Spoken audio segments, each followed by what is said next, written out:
Cái gì giả mồm nhỉ? Đã coi à?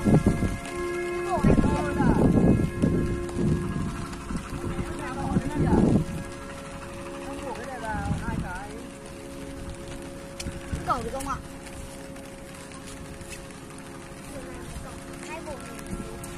Bảy mét.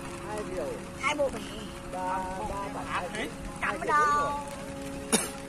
Đó. Một bộ cắm trên, một bộ cắm dưới. Chào, không biết bộ này nghề gì à? Kia trần kìa nó. Bộ này ngắt đấy, bộ bình.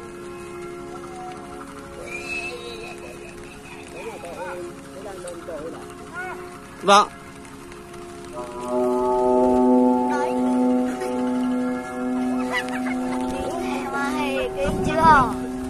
Kêu vỗ đầu. Bộ này gọi bò. Đàn bò. Vui vậy đó. Không gì. Có bình thường ạ.